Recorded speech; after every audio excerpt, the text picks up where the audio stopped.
in the media conference with Lal Goyal, which is brought to you by V4 News, Global TV, V4 Stream, Malnadu TV, News Gaon Se, Samvad Sarokar News, Organ Donation India Foundation and Gyan. Our endeavor is to enlighten you with the current topics. And today our topic is a very, very current topic, which is for the knowledge of everyone, which everyone wants to know many, many things about this topic. And that topic is COVID vaccine, yes, no, yes. But before I will go to this topic, I would like to inform you that today India is celebrating Good Governance Day. Good Governance Day is observed in India annually on 25th December, the birth anniversary of former Prime Minister Mr. Atal Bihari Vajpayee. Good Governance Day was established in 2014 to honor Prime Minister Vajpayee by fostering awareness among the Indian people of accountability in government. Objectives of Good Governance Day is to make people aware about the government commitment for providing a transparent and accountable administration in the country. Good Governance Day is celebrated to enhance the welfare and betterment of the people. We hope that central and state governments will adhere the good governance in India. Today, world is celebrating Christmas. Christmas, or the Feast of the Nativity, is an annual festival commemorating the birth of Jesus Christ, observed primarily on December 25th as a religious and cultural celebration among billions of people around the world. Christmas is celebrated on December 25th and is both a sacred religious holiday and a worldwide cultural and commercial phenomena. For 2 millennia, people around the world have been observing it with traditions and practices that are both religious and secular in nature. Christians celebrate Christmas Day as the anniversary of the birth of Jesus of Nazareth, a spiritual leader whose teaching from the basis of their religion. Popular customs include exchanging gifts, decorating Christmas trees, attending church, sharing meals with family and friends, and of course, waiting for Santa Claus to arrive. The name Christmas comes from the Mass of Christ or Jesus, a Mass service which is sometimes called communion or Eucharist, is where Christians remember that Jesus died for us and then came back to life. The Christ Mass service was the only one that was allowed to take place after sunset and before sunrise the next day. So people had it at midnight. So we get the name Christ Mass shortened to Christmas. We wish you all a Merry Christmas and Happy New Year. And today, on this auspicious occasion, Most Reverend Dr. Peter Paul Saldhana, Bishop of Mangalore, who heads 124 churches, extended his good wishes and blessings for all of us. So we will just listen what he has to say. My dear friends, we are just ready to celebrate the Christmas. Well, Christ, the Lord, the Word made flesh, He is among us. God has become man, one among us. And thus, He has given us the possibility of becoming the children of God. God has become man so that man might become a child of God. That is a beautiful purpose for which He became like us. I have come that you may have life and have it in abundance. And the Lord not only liberates us from all our sinfulness, He raises our dignity to a great height of putting on the divine nature itself, of God's very nature, that we would become eternal like Him, that we would live with Him in His own house, with His Father, and with everyone who believed in Him and the whole world whom He has redeemed. What a wonderful thing to contemplate the mystery of incarnation, of God becoming man. God has decided to become nothing else but human being. I therefore bring you this great good tidings, good news, happy news that nothing should worry us, nothing should deter us from pursuing our goal. Our goal, our inner reality is renewed every day in spite of the difficulties. Our joy is not lessened despite all the difficulties that we face because of the virus. I wish you, my dear friends, do not allow your joy to diminish during this Christmas. Keep your head high and thank the Lord for this great opportunity of celebrating Christmas. Happy Christmas to you. May God bless you, and Happy New Year too. Thank you very much, our Reverend Father, for giving the blessings, not to us, but to everyone who are viewing our shows. Now, I would like to come to our main topic, and that is COVID vaccine. Yes, no, yes. A COVID-19 vaccine is a vaccine intended to provide acquired immunity against COVID-19.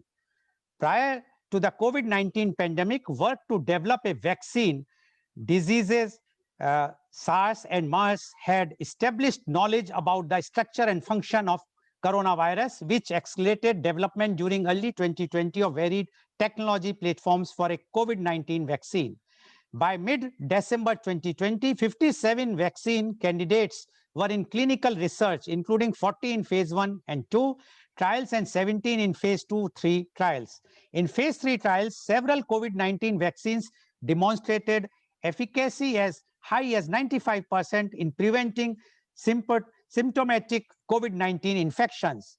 National health agencies have approved 5 vaccines for public use, including Tojnia-Meran from Pfizer-BioNTech, BBI-BP Corvi by Sinopharm, CoronaVac by Sinovac, mRNA 1273 by Moderna, and GAM COVID Vac by Gamaleya Research Institute. By December, more than 10 billion vaccine doses had been pre-ordered by countries, with about half of the doses purchased by high-income countries comprising only 14% of the world's population.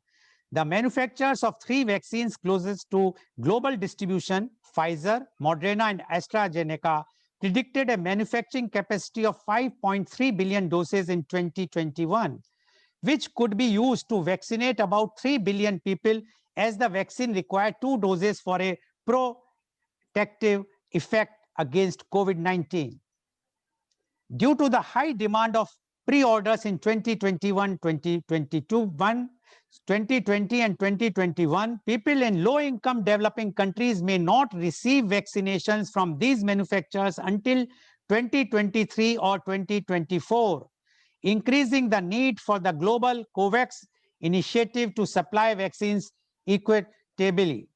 Large pharmaceutical companies with experience in making vaccines at scale, including Johnson & Johnson, AstraZeneca, and GlaxoSmithKline GSK, formed alliances with biotechnology companies, national governments, and universities to accelerate progression to an effective vaccine. To combine financial and manufacturing capabilities for a pandemic-adjuvanted vaccine technology, GSK joined with Sanofi in an uncommon partnership of multinational companies to support accelerated vaccine development. In the haste to provide a vaccine on a rapid timeline for the COVID-19 pandemic, developers and governments are accepting a high risk of short-circuiting the vaccine development process, with one industry executive saying, "The crisis in the world is so big that each of us will have to take maximum risk now to put this disease to a stop."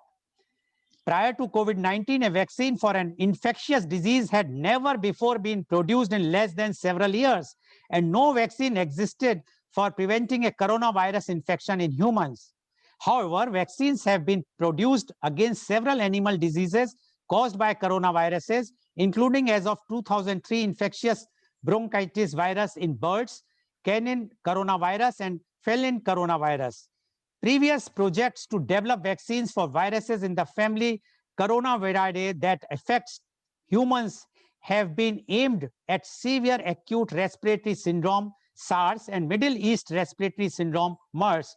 Vaccines against SARS and MERS have been tested in non-human animals. As of 21st December 2020, 17 countries and the European Union had approved Tojinameron, the Pfizer-BioNTech vaccine for emergency use. Bahrain also gave emergency marketing authorization for the vaccine manufactured by Sinopharm, followed by the United Arab Emirates.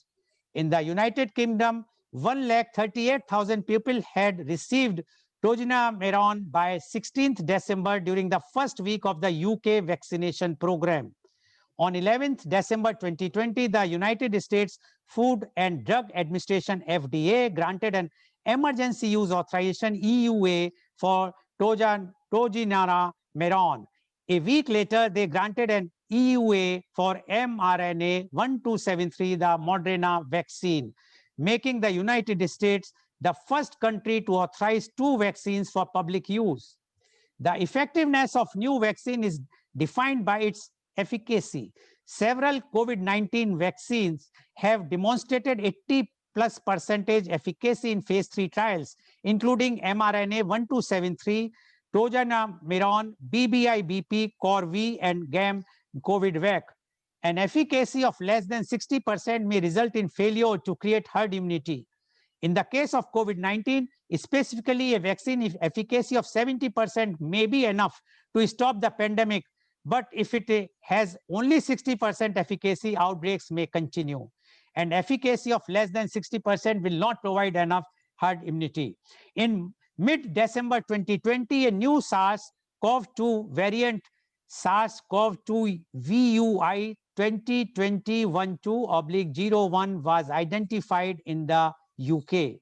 While preliminary data indicates that this variant showed an estimated increase in reproductive number R by 0.4 or greater and an increased transmissibility of up to 70%, there is as yet no evidence for lower vaccine effectiveness. Till yesterday, two new SARS-CoV-2 variant was detected, which were originated from South Africa and Nigeria. The Indian Council of Medical Research, ICMR, has said that encouraging phase 1 and phase 2 Covaxin trial results have proved the path for phase 3 clinical trial in India, which is currently ongoing at 22 sites. In India, the government will conduct a dry run of COVID-19 vaccination in 2 districts, each of 4 states, Punjab, Assam, Andhra Pradesh, and Gujarat, on December 28-29, 5 sites in each district will be established for the purpose. The dry run will include testing for cold storage and transportation, managing crowds, and role of staff on vaccine-related duty. Now, the topic is COVID vaccine, yes, no, yes. And to discuss this topic today, we have a very, very elite, experienced, learned, medical fraternity. Those who are expert in these fields are with us. And I would like to introduce my first guest. He is Dr. Om Srivastav. Dr. Om Srivastav is the Director of Infectious Disease at Jaslok Hospital, Mumbai. Dr. Srivastav is the member of COVID Task Force, Government of Maharashtra. He is the visiting professor, Infectious Disease, D.Y. Patil University Hospital, Navigation, Mumbai. He is the unit head of Kasturba Hospital for Communicable Disease, Mumbai. Dr. Om Srivastav had completed his training, MD Medicine from India. He then commenced his training in Sydney, Australia, where he trained at St. Vincent's Hospital, Liverpool Hospital, and Royal North Shore Hospital. He also serves as member of State Advisory Committee H1N1, State Malaria Death Review Committee, Dengue Death Review Committee, Swine Flu Death Review Committee, and Maharashtra Communicable Disease Prevention and Control Technical Committee, MCDPCTC. Welcome, Dr. Om Srivastav, on our show. Dr. Srivastav, my question to you is, because everybody is waiting for this vaccine initially, but now once the vaccine has come, there is lots of dilemma in the mind of people. So my first question to you is, since you all are high priority to receive vaccine, would you take vaccine yourself if it is offered to you next week? If yes, then why? And if no, then why not? Dr. Om Srivastava, please. Good morning, Dr. Goyal, and good morning to everybody else, the other panelists and the audience here. Thank you for your kind words of introduction. Very important subject that you are discussing today, and very well put as to whether it is a yes, no, or a yes. So that is probably the situation where we are exactly as you have put it. Is it a yes, maybe? Is it a maybe, no? Is it a definite no or a definite yes? Answer to all these questions at this time is that I don't think that there is enough clarity at this very instant. Of course, that may change in the next few days, the next few weeks. It might take a little longer than that. I will just quickly elaborate as to why I'm saying this. Most of the vaccines that we are talking about that are, likeliest to be commissioned into commercial use for the common public are still about technologies that we know very little about. For instance, the messenger RNA is a brand new technology. The technology in itself is very exciting. It is meant to be, freezing some part of the response of the patient, and that way it is not going to be causing any further troubles with this virus. That is the good part that we know about. The not so good part is that this is theoretical. We don't know what else the vaccine is going to do once it gets into the patient's system. And by saying that, I mean that it may actually freeze the response irreversibly of a number of other conditions in such a patient, which may be mediated through that part of the immune system or that part of the cell signaling, that is the messenger RNA. So, to answer your question in one word, as to whether I would take the vaccine if it were offered to me tomorrow, my answer at this time is that I would wait, and that is my personal opinion. It's got nothing to do with my professional capacity of sitting in the committees that you mentioned, where I have to give my own inputs about what is it that should be done. My own personal opinion is that yes, while I am excited and I'm looking forward with a lot of enthusiasm on the vaccine being made available, I don't think we know enough. I think we need a little more information to find out, to say that this vaccine is going to be giving the same results in reality. Because up until now, all the numbers that we have seen have been trial numbers, have been numbers of observations, have been numbers of people in situations where everything was controlled. I'd like to see what these numbers look like when the vaccine is actually given, and that the efficacy that has been mentioned so far, anywhere from 60 to 95%, I'd like to see that translate into reality. So if the vaccine gets given tomorrow morning to say 100,000 people in India, I'd like to see how these 100,000 people are doing in about 2 months, 3 months, 4 months, 6 months, before I decide that this is the best option and that the messenger RNA is only one part of the vaccines that are going to be available. Please also keep in mind that even if it were, say, any one company to say that, yes, we are going to provide 1 billion vials of the vaccine, only 1 in 7 people on the planet are going to get vaccinated.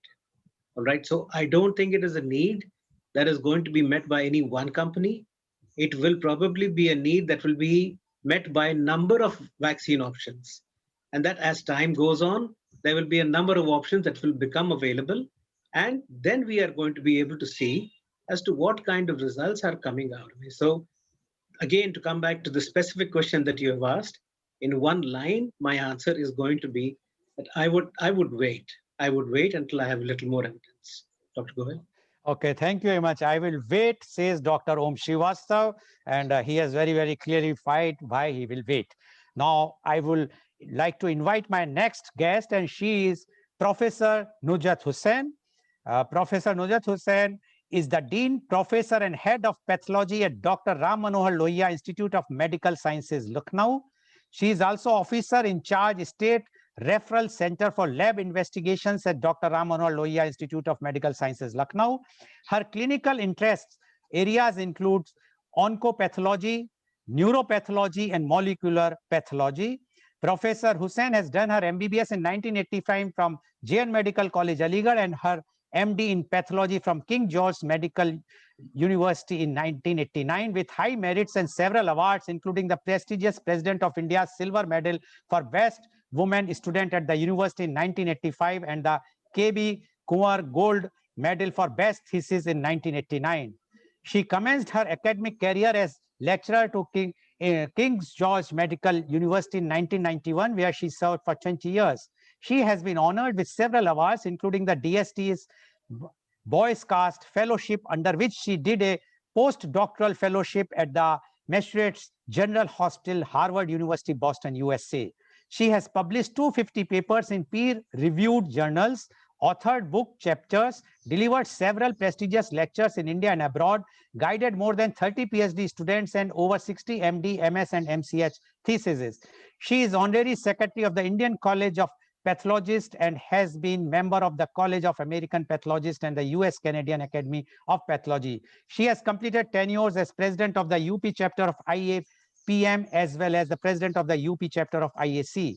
Research work has been her forte, and she has been principal investigator in 20 research extramural projects. She is on the editorial boards of several journals and reviewer for articles and so on and so on. If I will read her CV, then my whole show will go.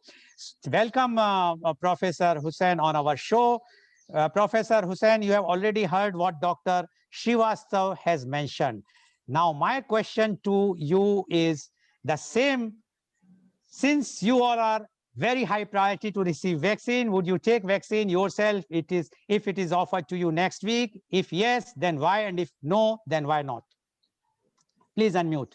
Please unmute, Dr. Hussain, please unmute. You have to unmute, please. Yeah, sure. Yes, please. So thank you very much for your kind invitation to the show. It's really a pleasure to be here with past colleagues on the panel. I would give you a very straight answer. Yes, I would take the vaccine if offered. And my concern would be that I really hope it can be offered to maximum number of people.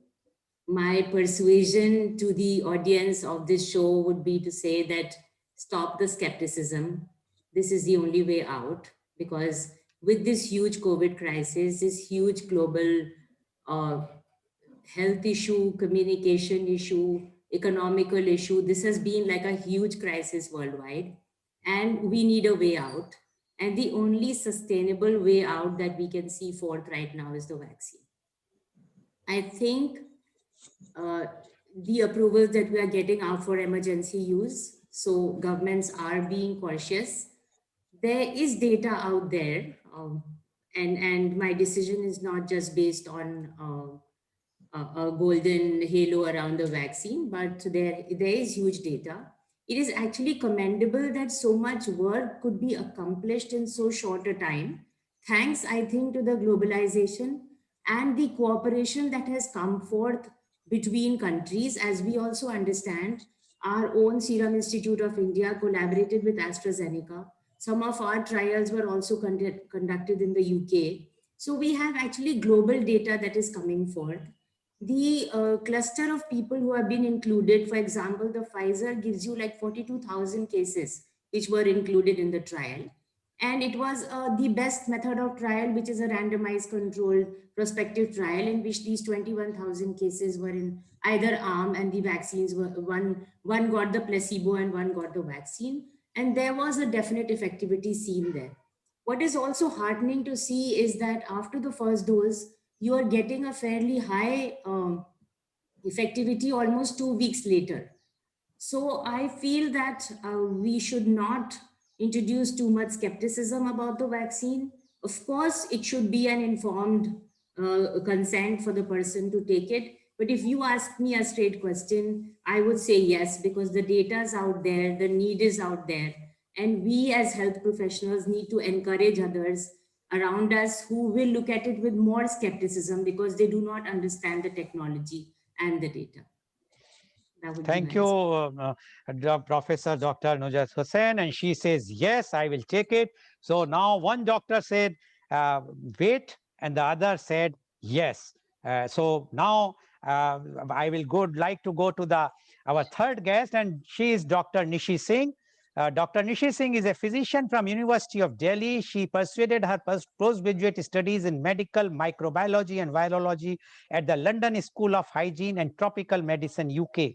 She was awarded the Fellowship of Royal College of pathologist UK in virology in 2000. She headed the Department of Microbiology, Pathology and Infection Control teams at Dubai and Rashid Hospital, Dubai Health Authority till 2003. She is adjunct professor of virology and infectious disease at the College of Medicine, Khalifa University, Abu Dhabi, and consultant virologist at Conceive Gynecology and Fertility Hospital. Welcome, Dr. Nishish Singh on our show. Dr. Singh, you have heard both the eminent doctors, Dr. Om Srivastava and Professor Dr. Nujat Hussain. Now, the same questions to you, since you all are high priority to receive vaccine, would you like to take vaccine yourself if it is offered to you next week? If yes, then why? And if no, then why not? Dr. Nishish Singh, please. Good morning, everybody, and a Merry Christmas to all those celebrating.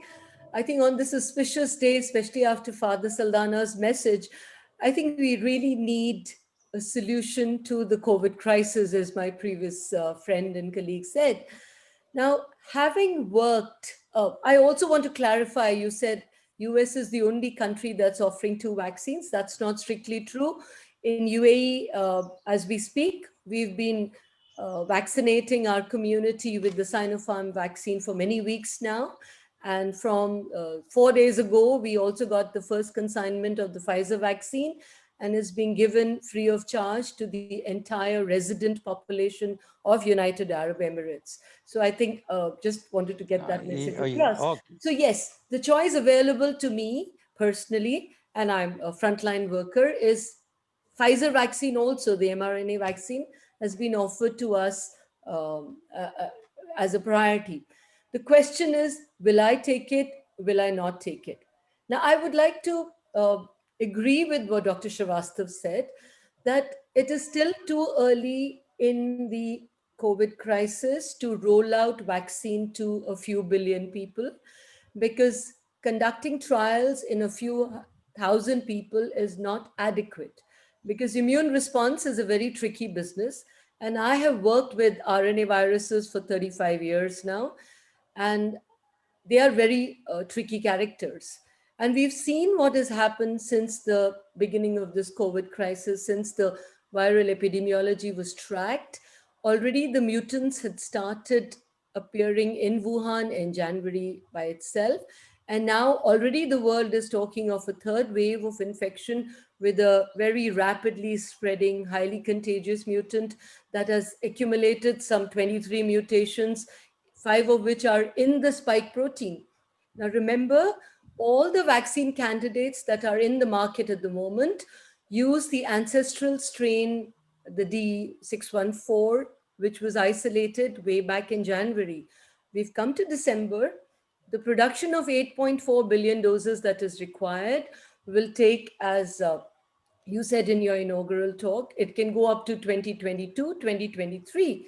So are we on the right track making a vaccine with such huge numbers and the logistics of giving it out to the population, where we and I'm a pure virologist, are we even sure of what we are giving out to the population? Because yes, in the short term, like Dr. Nuzhat said, in the short term for the frontline workers, those at high risk, senior citizens, people with chronic disorders, yes, I will go ahead and vaccinate them to confer protection for the next 6 months, because that's the maximum efficacy that we know of as we speak. However, to roll it out in the general population, I'm not happy to do that at the moment till I know which way the virus turns. And I think that's a big question, because if we have the experience of flu for the last 100 years, if the drift in the mutation continues the way it is, and we've already seen with the population, already the community spread is there. There is an antibody pressure in the community. There is environmental pressures. There is the use of antivirals in the community. So the virus is a very tricky candidate. If it is put under such severe antigenic pressures, the chances are the mutations will increase. So what I give out or roll out as a vaccine today may not be of any value 6 months down the line. However, with the winter setting in the world over, especially in the Northern Hemisphere, and the numbers rising. I will only roll out the vaccine for the selected categories, but I am very hesitant and not confident at all as a virologist rolling out this vaccine to general population. So, okay, thank you, Dr. Singh. So you say wait. Okay, so now we have two doctors who have said wait, and one said no, we have to take it immediately. Now I would like to invite my fourth guest, and he is Dr. Ramen Goyal. Dr. Ramen Goyal is the president of Indian Association of Gastrointestinal Endosurgeons, IAGES, which have more than 8,000 surgeons as members. Dr. Goyal has been conferred recently the honorary FRCS by Royal College of Surgeons, Edinburgh. Dr. Goyal is also the associate editor of Journal of Minimal Access Surgery. Dr. Goyal is a renowned bariatric surgeon based at Mumbai. He has published many research articles and book chapters. He has also helped formulate national guidelines for surgical practice during COVID times. Welcome, Dr. Ramen Goyal, on our show. Dr. Goyal, you have already heard the earlier panelist, Dr. Srivastava, Professor Dr. Nujat Hussain, as well as Dr. Nishi Singh. Two of them said we have to wait, and Dr. Hussain said, no, if given the chance, I will take the vaccine immediately. Now, we would like to know the same thing from you. If given the chance, if the vaccine will be given tomorrow or next week, would you like to take it? If yes, why? If not, why? Dr. Ramen Goyal, please. All right. Merry Christmas to everyone. And I think as a doctor, I think I'll go ahead and take a vaccine if it's offered tomorrow to me, because we have waited for almost 10 months for this to happen. And in a clinical practice, we are in a different situation than the general public. One is we are at a higher risk of getting the infection. And this is not a personal risk. This is a risk to my family members, my friends, where when I come back home from hospital, I am putting them at a higher risk of getting infected through me. And also, I'm almost a super spreader if I get infected. So I think I will say that those who are in healthcare sector need to be vaccinated early so that I don't infect my patients without knowing it in a week or 10 days after I get infected accidentally. So for me, getting a vaccine is a necessity. It's not a. I don't think it's a matter of choice. There is a bit of confusion in the aspect that we are discussing. The mRNA vaccine is probably not going to be available, at least in India, for some time because of the logistical issues that are being discussed in media every day. So we are looking at the negativity towards mRNA vaccine and extrapolating it over the entire vaccine spectra. So I'm very comfortable if the AstraZeneca vaccine gets accepted in UK from UK trial, and I'll be happy to take the Serum Institute vaccine in India any moment. So I think my answer is yes, I'll go ahead and take the vaccine. Okay, so Dr. Goyal says yes, he will take the vaccine immediately. So now two doctors says yes, and two says we have to wait. Okay, so now I will put up my second question to Dr. Srivastava. Dr. Srivastava, people are scared after seeing reports of post-vaccination problems. Are these concerns valid? How should people understand risks? Because what happens, there are so many media reports are appearing now and then, some fake news, some real news, which nobody knows. Somebody says, one day I read a news that so many people died of the vaccine. Some says some facial paralysis, some says allergy. Now, and when we search on Google, we found that no one has died till now, although the reports are coming. So how these things can be, concerns can be removed, because after all, it's a matter of the public health and public perception. What do you say about this, Dr. Srivastava? I think that's a very important question. So I'm going to split your question into three parts. The first is, I'm going to say with the chuckle and idiom that I say at a number of public speaking forums and debates, that infectious disease is treatable, but anxiety has no cure.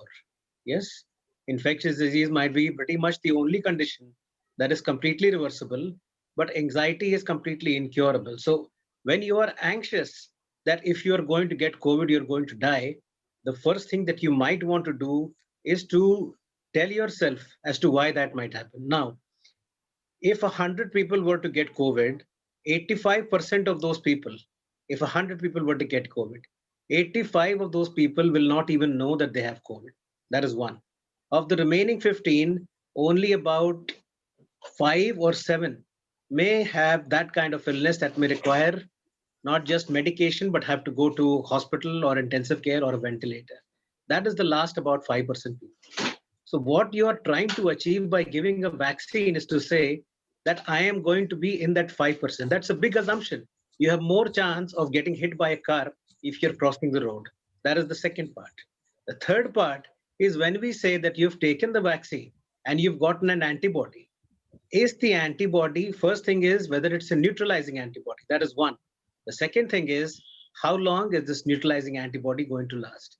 Now, if the neutralizing antibody is going to last in your system to anywhere between, say, 6 weeks to 3 months, which is what is the evidence right now, then you have gone to a great deal of effort and you have put yourself into a situation where your benefit is of between 6 weeks and 3 months time. That is the third thing. If you look at the history of RNA viruses in the last maybe say 10 years time, okay, it is not in the interest of an RNA virus to become more aggressive, to become lethal, to become deadlier as time goes on. That is why if you look at say the biggest outbreak, say H1N1, right? H1N1 over a period of time became a community acquired infection, and the number has stayed pretty much constant except for some seasonal variations. But people, if they listen to the basics of infection control and treatment, they do not have to go through any complications or go to hospital or go on a ventilator or even sadly succumb. The same applies for other RNA vaccines. So I think that this entire state where if you take a vaccine, it is going to be protective of you, I think that's a myth, that's a fallacy. That's also a situation where you may be expecting too much. And that what you might rather invest in is the basics, which is to say that you wear a mask, that you must have your hand hygiene, that you must keep your social distancing, that if you have a symptom, you get yourself investigated, or even if you start treatment, that's also reasonable. But assuming that a vaccine is going to be offering you that protection is actually maybe at this time, I'm not saying it won't happen, but maybe at this time, that may be an over expectation and you might be disappointed. You're far better off investing on strengthening your immune system for your age. That is a far better investment than a vaccine right now. If you are immune competent for whatever age you are, so there are people who are 80-year-olds who are very fit as immune competent adults. I do that in my immunology practice and my clinical practice. And there are 20-year-olds who are immunologically very unfit because of a number of reasons. So you're far better investing on your immune system and its responses rather than saying that the vaccine is going to provide me, because one is that it may not mount an antibody. And the second thing is that it may not be a neutralizing antibody. Both are important. The antibody must have to be in your system for a fairly prolonged period, and it must be a neutralizing antibody for it to give you any benefit. And that's the reason why I say I'm not saying that the vaccine program is something that will be inadequate. I'm only saying at this time, I don't think we know enough about taking the vaccine. The things that we are discussing either in public platforms or in the media or whatever information is coming your way about the facial palsy or the allergies or the Guillain-Barré syndrome, they are so trivial as compared to the number of people who get infected that might happen in any case in a virus that affects the central nervous system of a patient. So I don't think that is something that I would get concerned about. But like I do say, you must have your information so that you can put it in perspective and decide what is the best way to keep yourself protected from here, healthcare worker or not. Dr. Goel. Okay. Thank you, Dr. Srivastava, for giving your views. Now, Professor Dr. Nujat Hussain, do you agree what Dr. Om Srivastava has said, or disagree? If you agree, why? And if you disagree, why? Can you give your reasons? Please unmute.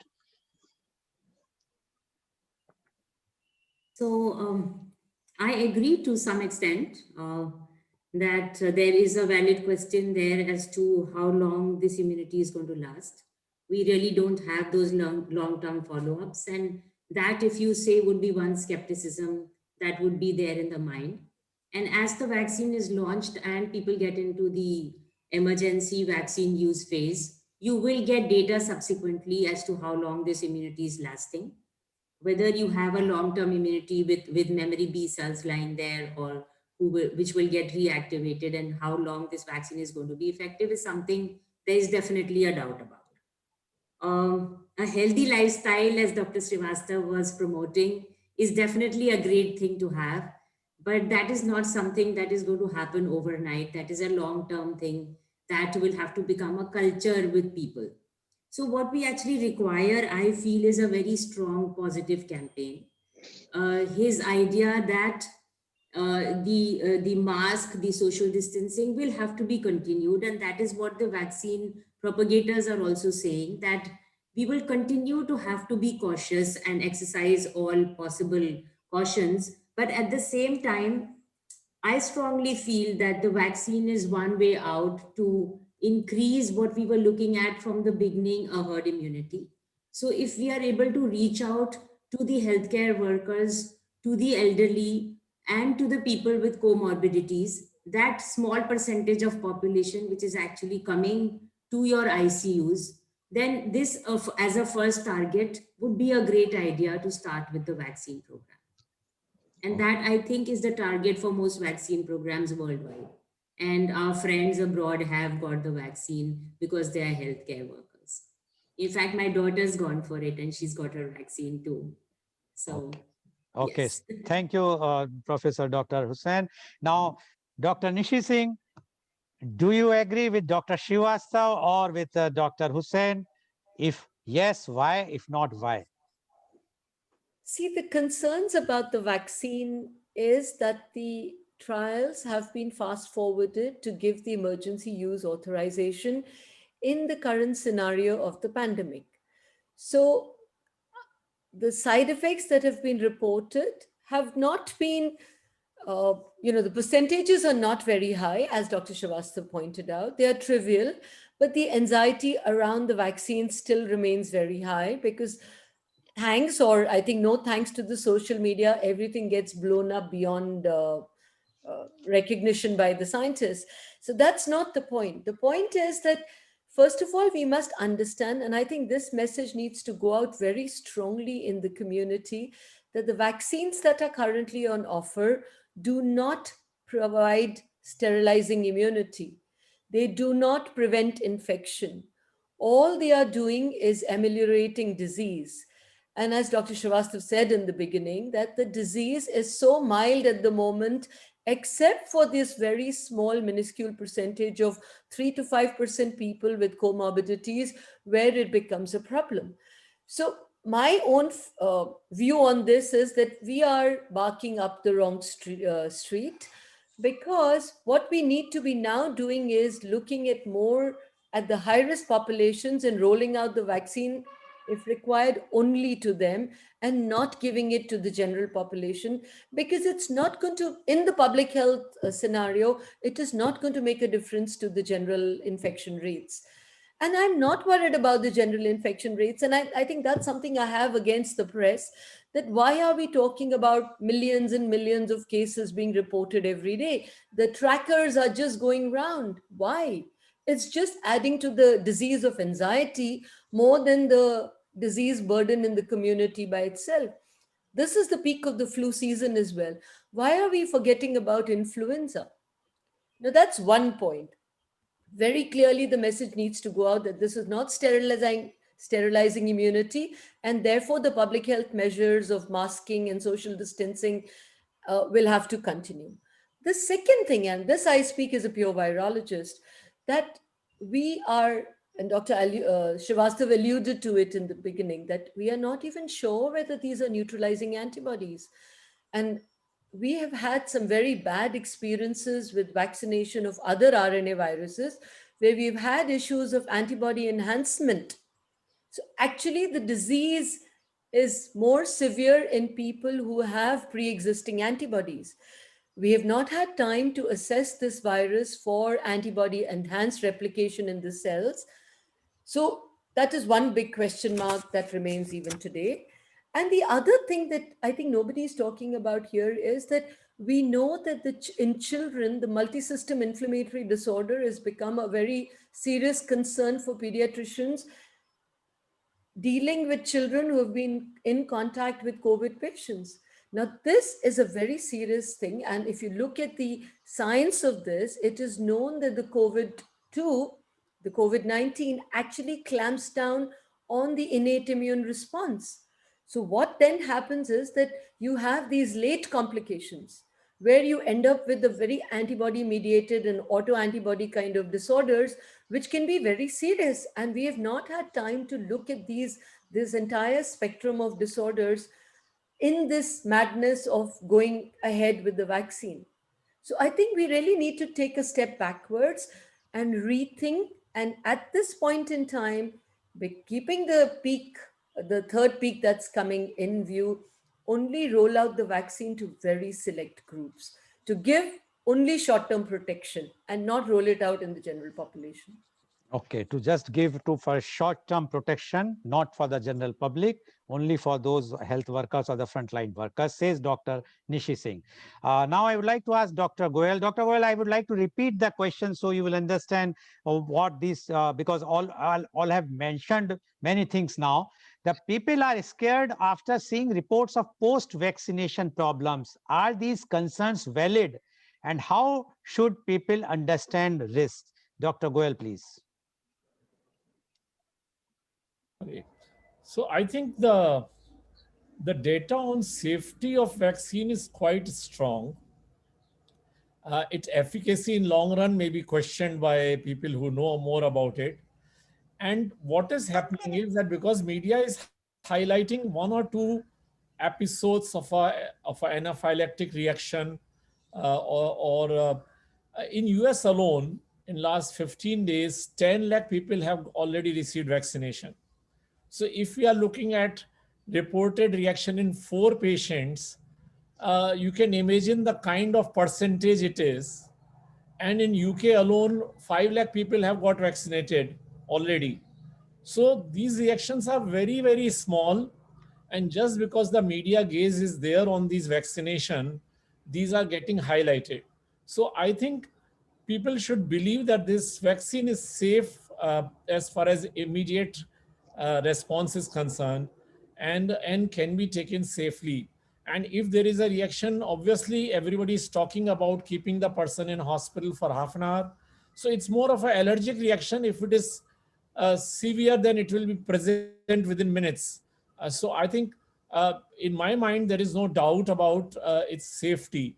Now, efficacy is something which has already been discussed and we can discuss it later. Okay, thank you, Dr. Goyal, for giving your views. So we have a mixed views in both the questions. Now I would like to ask my next question to Dr. Srivastava. Dr. Srivastava, there are two types of vaccines which are mainly in the headlines of the media. One is of the Pfizer type and the other is of Oxford type. Now, I would like to know from you, if Pfizer and Oxford vaccines are freely available to you, which one would you prefer for yourself and why?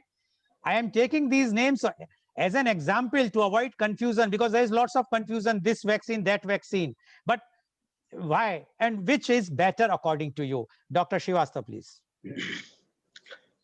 So I think that based on the current information that I have at this time, both are good vaccine candidates, both Pfizer and Oxford, but they are not the only vaccine candidates who are good. There are at least 3 other vaccines. And I say that without, I don't think it's going to be appropriate for me to take their names on such a platform, but I am familiar with their work in their phase 1, phase 2 part of the trials. At least 2 of the vaccine manufacturers that I'm talking about have got very robust scientific platforms, very good data, and very good data evaluation. Those things that they have shared with me as part of more like a training of trainers kind of a situation. is, to my mind, it is very robust. I think that they should stand scientific scrutiny. That data will be available in the public platform by either by end of January or first week of February. And that is when we'll be having a far bigger choice as to what are the vaccines which are available. So there are a number of vaccine candidates who are probably going to be what may appear right now as being a very promising candidate may not turn out to be promising in the very foreseeable future. What may appear to be a dark horse may turn out to be a good candidate. I think that again, I would wait, like I said, for seeing in the next month's time for all the candidates to be available with their data in a platform that I can see, I can evaluate for my own satisfaction as to how good or how bad is the data. When you are making a vaccine, see, at an average, a vaccine can take anywhere from 3 to 5 years to about 10 years time. When you have made a vaccine in 9 months time, March is when we found out about COVID-19 in India. And between then and now, if you say by December that the vaccine is ready, then you have compressed a process that takes at least 5 years time into 9 months time. What I would like to know is that are these processes that have been compressed, is there something that may have been amiss? You see, isn't that the whole point of a scientific platform, that you should be able to put across what you think that you have done for your peers to see and evaluate and tell you that yes, what you're saying is very good, very sound, very scientific. And yes, there may be a few things here and there, but otherwise, this is very robust data. So I think that I don't have all the information. That is one. The second thing that I would like to share, I'm not going to take that name again, but one of the vaccines that we give to people over 60 for pulmonary conditions. All right. At one time, I gave that vaccine to about, a number of people because it was at that time it had just become indicated. And of the people that I gave them to, about 30–40% of them had anaphylaxis, anaphylactoid kind of reaction, swelling of face, swelling of the epiglottis, difficulty in breathing. 3 of them required to be hospitalized and 1 of them required ventilation. So when I look back on the literature available, I found that 2 of the preservatives in this vaccine were, one was egg yolk, the other was a drug called amikacin. And of the people that I'm talking about, those patients that I'm talking about, almost all of them were vegetarians. And 1 of them had an allergy to aminoglycosides. So I wrote to the parent company, and the parent company wrote back saying, but we have mentioned this in the literature insert that people who may be allergic to either egg yolk or to amikacin should not be taking this vaccine. Now, literature inserts, I'd like to know, I'm sure everybody on this platform will agree that how often do you read it? Yes. So information must be put out in a way that it is available for everybody to see, not just you and I, but also the patients. That's the point I'm making. I think that there must be transparency, there must be clarity, there must be a complete amount of scientific availability of data to say that this is safe. So when I say that, I'll say again, we are talking about 5 vaccine candidates. I think that if you give it a month's time, we are going to find that there are going to be at least another 5 vaccine candidates whose data is so robust that you might consider there are more than 5 options. But we don't have that information on our hands as yet. Dr. Goel. Okay, thank you, Dr. Srivastava. Dr. Nujat, Professor Dr. Nujat Hussain, I would like to ask the same thing from you, but my question is bit because either I'm not clear myself or I'm not putting it properly. What I heard or what I have read, there are 2 types of technology used for the vaccine. One by the, I'm taking the name because for the convenience sake, by the Oxford, or which is partnered by our Serum India company in India. And the other is Pfizer, because they says that the Oxford or the Serum is a conventional type of vaccine, and the other one is something which is not been used earlier. These are the 2 types of vaccine. Or as Dr. Srivastava mentioned that others are coming. So are we going to have more different types of technology are being used, or only these 2 types of technology? If so, that is what we want to know first. And secondly, which one you prefer, which technology you will prefer about the vaccine, whether the latest one, the Pfizer one, or the conventional one, which the Serum India is using or the Oxford is using. So I think what you want to clarify is the two different technologies that different people are using. Also, apart from the technology, it is also the part of the spike protein that is being used. So different areas are also being, the molecule that is being used by different people to cause the antigenicity is also different. So as Dr. Srivastava very rightly pointed out that when these vaccines are given to the larger population in this emergency module approval, we will get subsequently data on how effective they are being as far as the effectivity as well as the side effects are concerned. But the mRNA technology basically it packages your mRNA, which is the complementary strand of the DNA on which the protein is manufactured. So these mRNA would then sort of get inserted into your cells. So if it is a local injection, get into the muscle cells there, and then produce the protein, which would then in turn cause the antigenicity to the patient. So this is the new technology that is there. Apparently a technology well studied earlier and a fairly robust technology because it has been approved. But definitely the conventional one is the one that is being used by where the protein, the antigenic protein itself is given to the patient. So given a choice, if you're talking about me personally, maybe I could actually go for either of them. Depending on what my concern mainly here would be availability of the vaccine.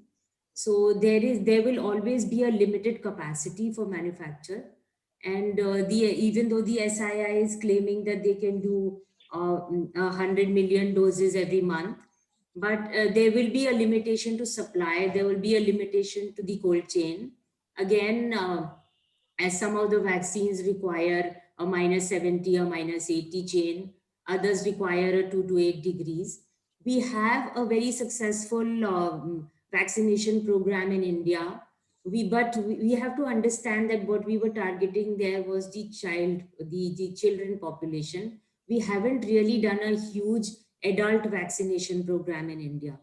So technology, the know-how, the capability of reaching out to so many people is going to be something that will be hard to develop, and maybe people will really not have choices to say which one they are able, is there for them, unless it is about a small group of a private sector affording people who can go and just take a choice of the vaccine that they require. So Okay. my major concern would be the availability to a larger mass if we are really looking at preventing this chain of Okay, disease. thank you. Thank you, Professor Dr. Hussain. And according to Dr. Hussain, she can go for any of the vaccine which is available because she would like to get the vaccination as early as possible. Now I would like to go to Dr. Nishi Singh. Dr. Nishi Singh, now one thing is clear. One is a latest technology used by Pfizer, other companies, and other is a conventional, which is used by Oxford and all those. Now, my same question to you. Given the choice, which one you will prefer among these two, the new technology or the conventional one? Okay, so I practice in a different country. And as we speak now, I have the choice of either of them. So I have the Sinopharm vaccine, which is the inactivated virus vaccine, which has been being given out for more than a month now. And like I said, as of this week, we've also got the Pfizer vaccine available. The choice is a difficult one because uh, I'm quite in favor of using a tried and tested technology because we know what we are getting into really. So if it's an activated vaccine from Sinopharm, or I think the equivalent would be the Serum Institute vaccine in India, the AstraZeneca Oxford vaccine, I would be in favor of taking that. Having said that, a new technology that has come in with a very accelerated trial phase worries me because we are putting a completely new technology into human populations, not keeping in mind as to which way this piece of mRNA will turn in the environment of my cell. because remember, any new gene or protein producing piece of RNA has to be necessarily under control of my own cell control, gene controls. Now, if I'm going to roll it out in the population, I don't know which way it will turn. The manufacturers, of course, say that the piece of RNA will be deteriorated very fast in the cell. But is that too fast to produce the protein amount that I need to stimulate my immune system? Or is it too slow? Is it going to stay on? Because remember, the immune system is a very tricky person. I mean, a tricky scenario. We don't know how this piece of nucleic acid that I'm introducing into the cell environment going to behave. And I would put the analogy with genetically modified foods. People have that apprehension at the back of their minds that you're introducing new nucleic acids into my food chain. Who knows how it's going to turn? And I don't think, and I work in the technology, so I don't think we can predict which way it's going to turn. So if given a choice, yes, I would, for short-term use and short-term protection, let's go with the conventional one to protect our high-risk groups and wait and watch how the new technology rolls out when it's rolled out in the population at large. Okay, thank you, Dr. Singh. So you would like to go for the conventional one. Now my question is to Dr. Ramin Goyal. Dr. Goyal, the same question to you. Whether you would like to go for the latest technology or the tested, tried, conventional method, the same thing which were used earlier. That to just clarify for the benefit of viewers, the Pfizer is using the latest technology which was not used earlier. The Oxford vaccines are the one which were used, the same technology which were used conventionally earlier in the vaccine. So, Dr. Goyal, which is your preference? So I think my preference will depend on the kind of data that has been generated. I would completely agree with Dr. Nishi that I will prefer the conventional vaccine, provided it gets accepted in UK. I have serious doubt, and not only doubt, the very fact that people in India were given vaccine during the trial period, it undercuts the randomization. So if the people who are ministers and officers who got vaccine, then the entire trial itself is questionable in India, because then there is then you don't have this is the basis of research. If the person is aware that he has got a vaccine, then we know that there is a bias in the distribution. So my preference will be, of course, the Oxford vaccine, provided it gets accepted in UK. Not because the UK regulators are better, it's the same, but the way trial has been conducted, this is the basis of research on which if I come to know of this kind of work being done in India, the entire trial gets scrubbed at the outset. So I'll wait for Oxford vaccines acceptance, and I'm aware that it has been submitted to regulators in UK and is likely to be accepted in 2 or 3 days. And if that happens, I will have the Serum Institute vaccine in India, because it's the same vaccine ultimately. Dr. Goyal, you are putting a serious charge for that in India such type of trial has been done. Yes, we have heard in the newspaper, it has come in the newspaper and the TV also, that one of the minister in Haryana claimed that he was given on the trial basis one vaccine which reacted. So according to you, it is not he was not supposed to know about the trial? That is a very because we were also not aware that we were thinking that we have to give a consent. So it means we were knowing that we are going to be vaccinated. No. So yeah, Nusrat, you want to I say? think the Professor Dr. Nusrat wants to answer for this. Yeah, so basically when you do a trial, there's randomization. So you might get the vaccine, you might get a placebo, which is not the vaccine. So in that case, you should not know which arm you are in, whether you're vaccinated or whether you've got the placebo. The second point that I would like to add about the choices is that maybe if it is kind of delayed and we receive the vaccine a little later, I would also like to build my choices on the effectivity. So if somebody is claiming an effectivity of 90% and the other one has got a 60, I would go for the one which has a 90% effectivity. Okay, thank you very much for this reply. Now, my question to Dr. Srivastav is, what will happen if vaccination is done at a slow pace? Because see, in India, although now the report has just appeared today that they are going to do a dry trial in two districts on the 4 states. But you know, we are 1.4 billion people. We are unlike UK and other countries. So what will happen? Like Dr. Nishi Singh says in Dubai, so Dubai is fine. They can vaccinate in a once time the entire population. But in India, it's not that easy. And especially for the rural areas, we can think for the urban, but the rural area is difficult thing. So what will happen if vaccination is done at a slow pace or refused by a large number of people in India? What is going to happen? Because there was a news report, I read it, that 70% people are saying that we don't want the vaccine now. So what is going to happen? So let me complicate the question further. Okay, Dr. Goyal. How many parts of the country receive electricity for 24 hours of the day? And what percentage is electricity available for only about 4 hours, 6 hours, 8 hours? Dr. Nishi's situation is different to us because that part of the world will have 24 hours of electricity. Now, if you're saying you've got a vaccine that needs to be kept at, forget about the minus 70 degrees, okay? That chain for how many centers is going to be available in India, you can count on your fingertips. But even if it was 2 to 8 degrees, that means you require a fridge. How many places, whether it is some part of the backwaters of Kerala or a city or a town away from Bhubaneswar in Orissa, or the parts of say Kanpur and Eastern UP thereabouts, how many of these places are going to have uninterrupted electric supply?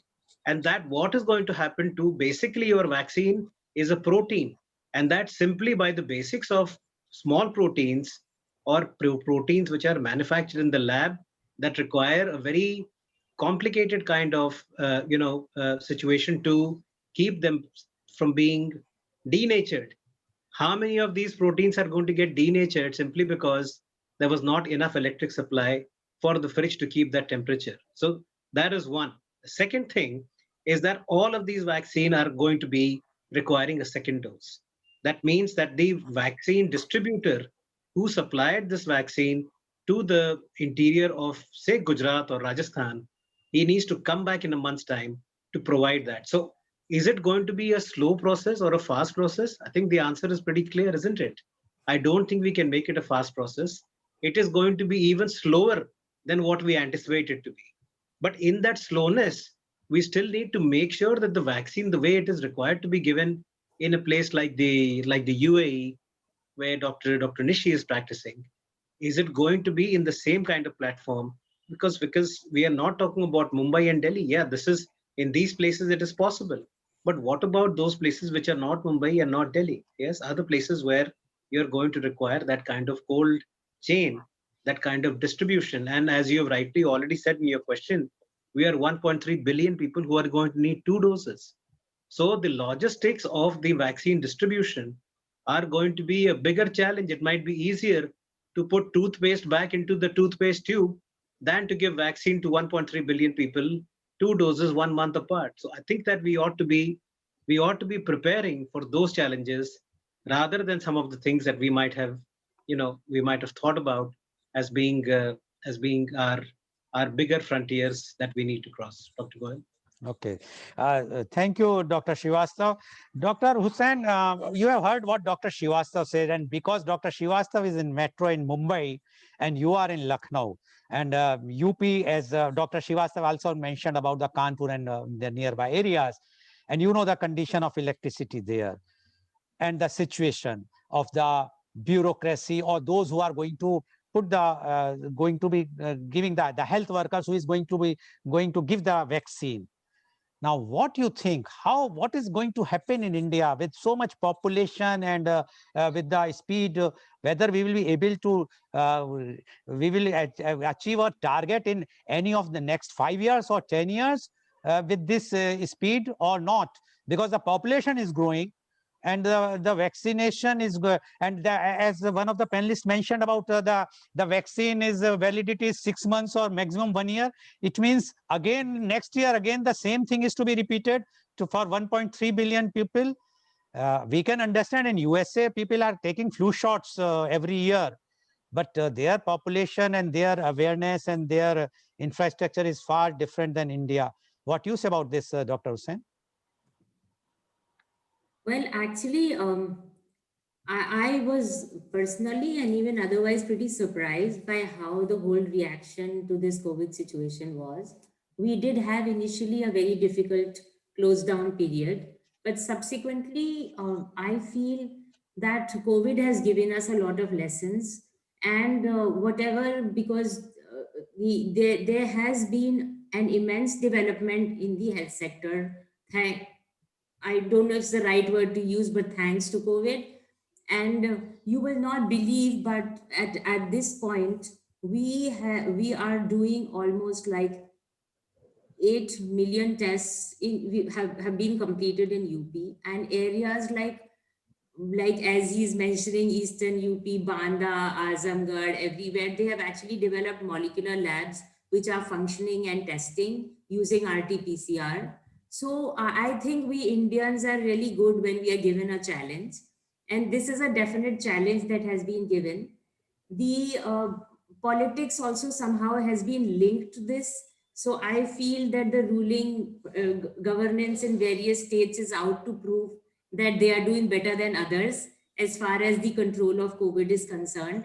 So even before the vaccine has got approval from CDSCO and DCGI, we have in government sector received lists in which we are listing out the healthcare workers and the possible vaccinators who can be available in our institutes and different institutes. So I think people are already looking ahead. And as far as the cold chain of 2 to 8 degrees is concerned, I think that will be maintained because primary healthcare centers do have backup electricity and they do have refrigerators. So we can make it happen. Right now, they are looking at numbers of 300 million from what I understand. And you have that first group of healthcare workers over 60 years and the people with comorbidities who are going to be targeted.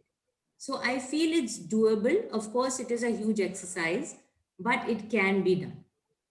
Okay, you say it can be done. The second dose definitely worries me. For people coming back for the second dose, definitely worries me.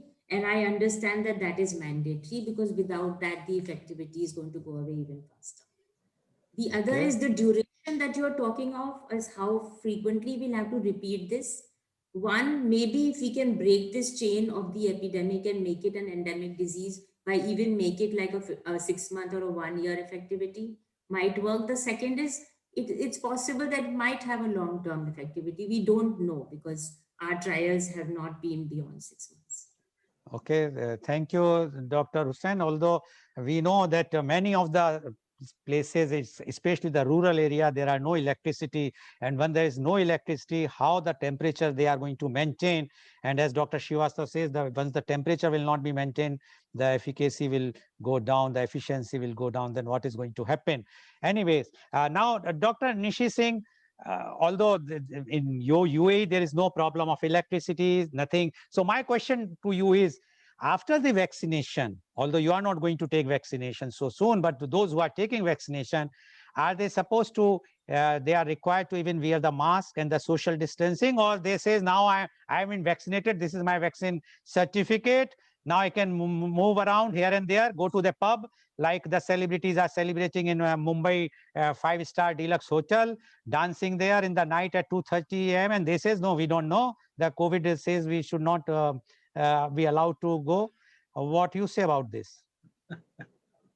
It's interesting you said about the partying season in Mumbai, and I think Dubai beats Mumbai hollow because all the Mumbai cars actually come to Dubai to party. So you should, and this is now the peak party season with the shopping festival and perfect weather to be in Dubai. Now, having said that, I would take a sober note here and reiterate the fact that the vaccine does not give you an immunity passport at all. It is not providing sterilizing immunity.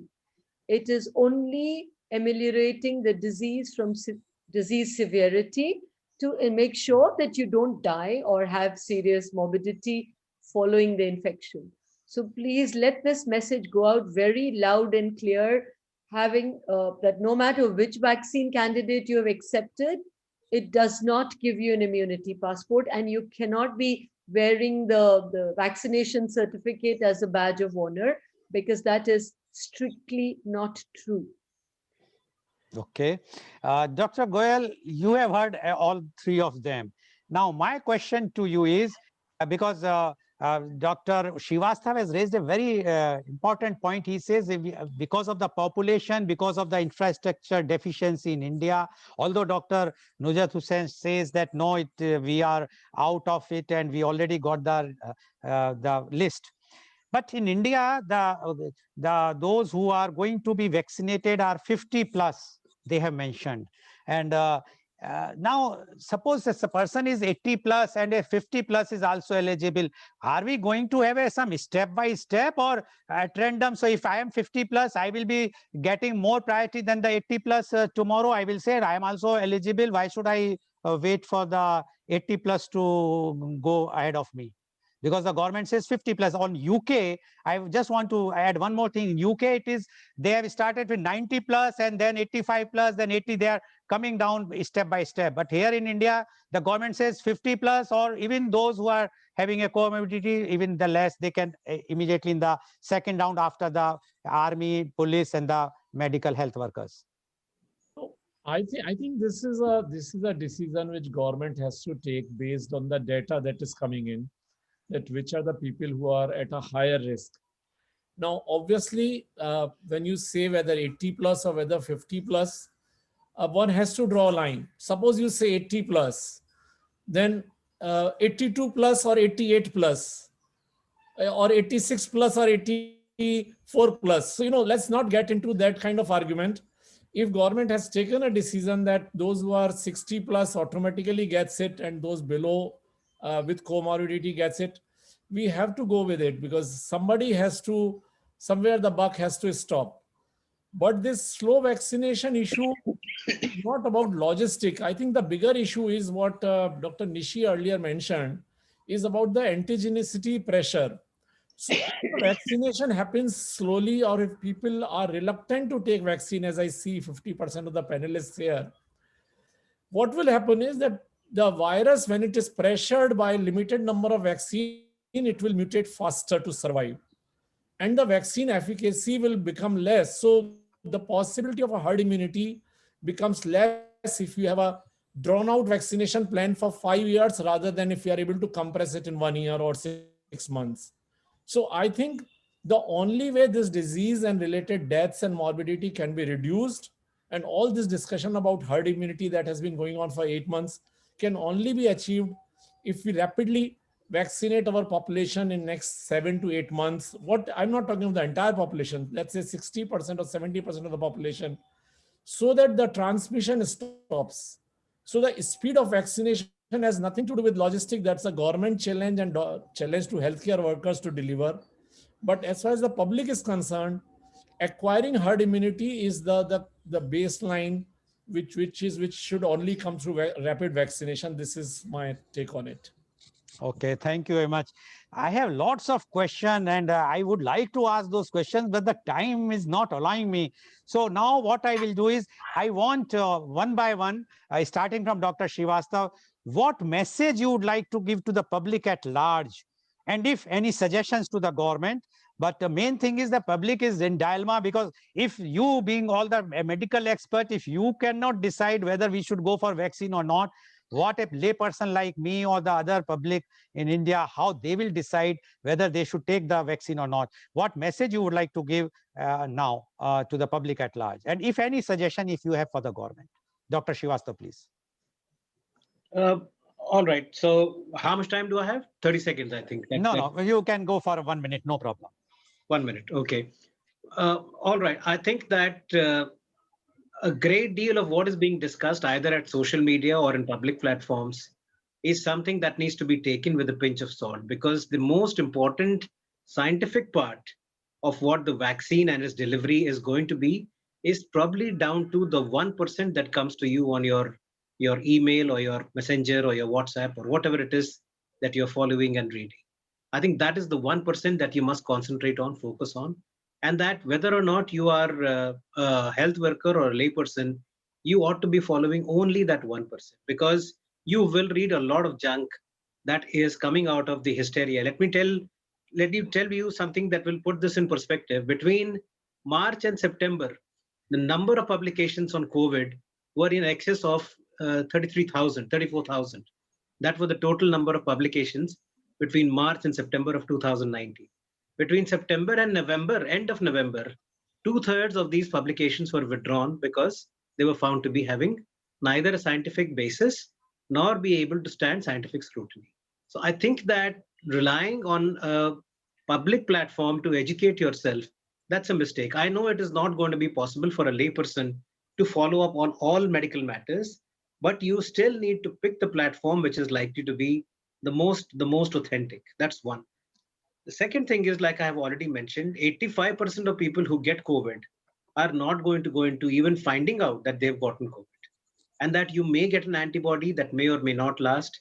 That's something that we will know only as time goes on. Okay. The third thing is that the vaccine, to my mind, if you're going to go by everything that you have been taught or told or shared on public platforms, then I think that there may be something that you will be disappointed about. The Okay. fourth thing is the Please be brief, doctor. Time is not there all right, now. last point that Yeah. I'm picking Yeah. Yes, please. is I have already made my recommendations to government of Maharashtra, so I'm not going to be sharing that here.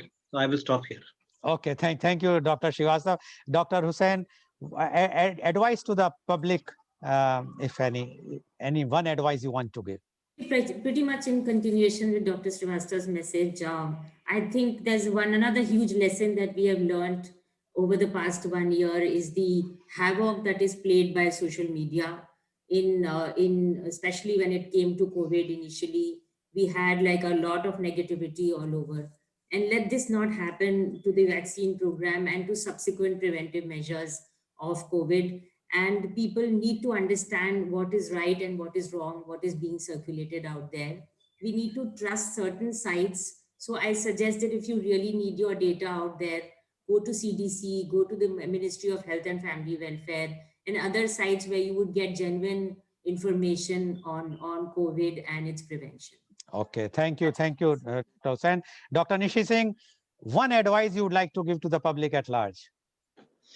Yeah, I think my previous two speakers have already said that just rely on reliable sources of information. And at least in UAE, we have a central COVID command center, and all information to the media is only given out. No doctor or healthcare worker is allowed to directly speak to the media or circulate any material on the social media, which effectively controls a lot of misquotes and misapprehensions that can go out in the community. I also want to say one thing to this, that please let this message also go across very loud and clear that vaccination alone is not going to halt this pandemic, because the way the virus is evolving, we are already seeing the new strains coming in. So the vaccination may or may not, it's a big question mark, that it will help in halting the pandemic. So therefore, the public must continue with the social distancing measure, the personal protective measures, and the disinfection measures that have really toned down the mortality in the last few months. It was only in the first few months that we had such high mortality. After that, we've learned to live with it. And I think we will have to continue to learn to live with it, because vaccine is not the cure for this pandemic. Okay. Thank you, Dr. Singh. Dr. Goyal, very shortly, what is your advice to public? So now, if I need to summarize this, first thing is vaccines are safe. Safety, we are not really doubting. And that is where we must discount what is coming on social media. Second thing is that which vaccine that obviously you can trust somebody, you can go to a rational person or your family physician or somebody or a media conference with Lal Goyal and get some real inputs as they are coming today.